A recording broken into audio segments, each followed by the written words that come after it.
نبدأ مع بعض ونقول بسم الله. هنتكلم بإذن الله النهاردة عن دي فريزر بريميوم من يونيون اير. هو شاشة ديجيتال، الباب زجاجي زي ما انتوا شايفين بالشكل ده. هي دي الشاشة الديجيتال تمام بالشكل ده، مفيش غير 4 زراير او 4 حاجات اللي اشار لكم عليها. الارم ده بيدي صوت اول ما بتضغطي عليه، ولما بتخلصي بترجعي تديله صوت برضو عشان ده كزرار للأمان. في معنا اب داون، انا قاعدة اشتغل بالداون اهو، بنزل هو كان على 12، انا شغالة 13 14 15. معاكي تفضلي تنزلي كده تزودي في البرودة لغاية 25. ده اللي هو لما تعوزي تجمدي تجميد سريع، اللي هو سوبر فريز.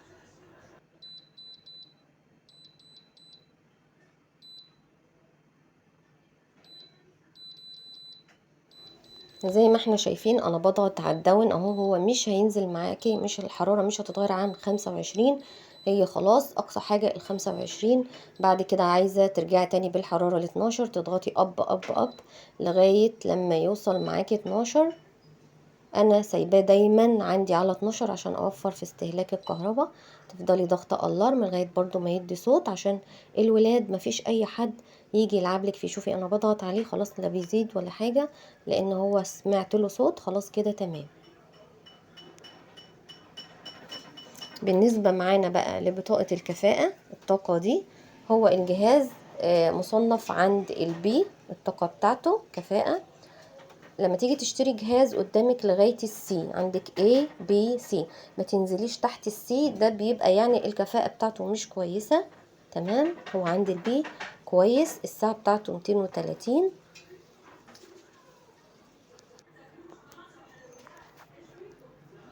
هو شكله، هو بصراحة في الشكل هو شيك جدا.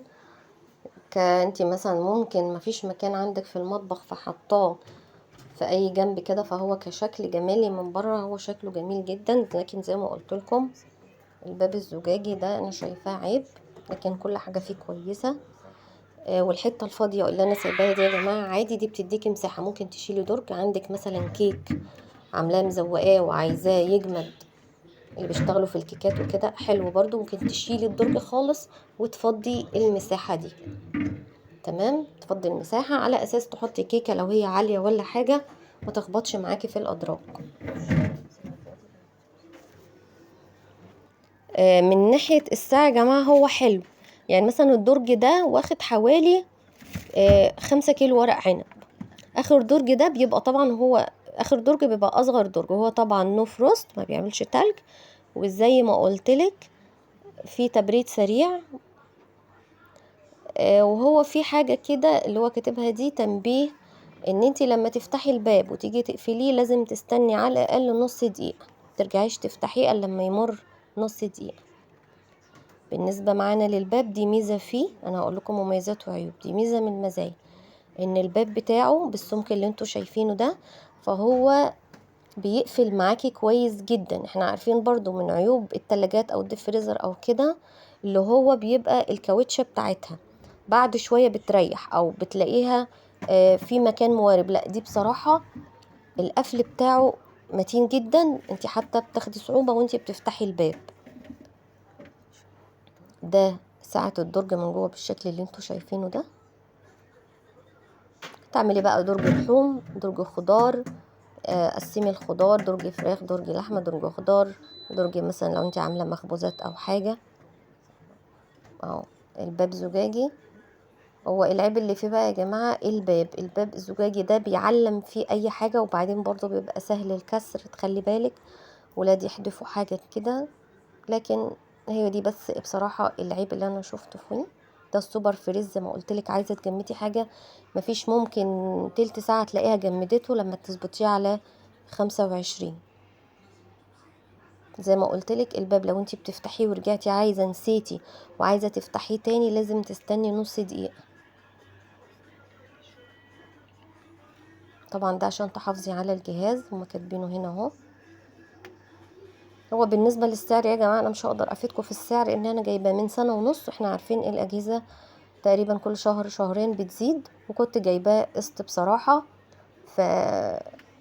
بس كنت جايباه من بيتك. لو عايزة تروحي تسألي في بيتك، هو كان بيتك دايما بينزل عليه ان انت تخشي في التقسيط عادي سنة سنتين ثلاثة. طبعا انت كل ما بتطلعي في نظام التقسيط، يعني كل ما بتزودي المدة، المبلغ معاكي بيبقى المبلغ النهائي في الاخر طبعا عالي.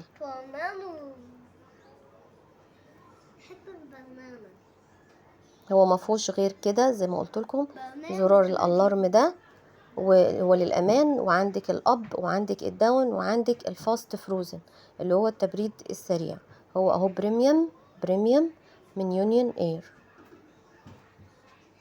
هو الباب بس ده لازم تمسحيه على طول، لانه هو بيعلم. حتى انت لو حطيتي صباعك هيعلم فيه، يعني بيعلم فيه اي حاجة. انا شايفة ان البيبان التانية العادية احسن بصراحة من الباب الزجاجي. ومن ناحية طبعا ان انت بتبقي خايفة جدا على الباب الزجاجي ان حد لو عندك طفل صغير يرمي حاجة تكسره او كده، لكن غير كده هو ما شاء الله تبريده كويس جدا. كنت عايزة برضه اقول لكم حاجة على الباب.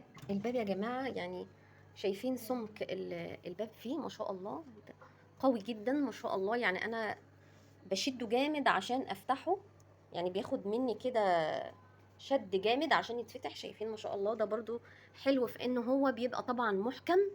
الباب محكم جدا اهو. شايفين سمكه ما شاء الله. هو ده سمك الباب بيتقفل. بصوا اهو ما شاء الله. عشان افتحه بصوا عايزين نستنى 30 ثانية. وقالوا كده في التعليمات ان لازم على الاقل 30 ثانية قبل ما تفتحي الباب تاني. تمام. يعني انا بحس حتى لو هو قبل 30 ثانية هو مش بيتفتح معاكي، يعني هو مش هيتفتح معاكي، يعني بحسه بيبقى شديد جدا. نحاول كده نفتحه اهو. فتح بصوا. يعني ده بيعجبني دايما. احنا بيبقى عندنا مشكله في الكاوتش بتاع الثلاجات والفريزرات دي، ان هي بتبوظ بسرعه. فده كويس، ميزه فيه ان هو الباب بتاعه زي ما قلت لكم محكم. انا بنصح بيه، هو كويس. واللي عايزه تجيب جهاز كهربائي يا جماعه تجيبه النهارده قبل بكره، لان طبعا احنا عارفين ان الاسعار بتزيد ازاي. بس هو كمميزات وعيوب، لا هو مميزاته اكتر من عيوبه بصراحه. ما قابلتش فيه غير عيب واحد اللي قلت لكم عليه، اللي هو الازاز، ان هو باب زجاجي. الباب الزجاجي ده بصراحه هو بس اللي مش عاجبني. نتقابل ان شاء الله في فيديو جديد. سلام.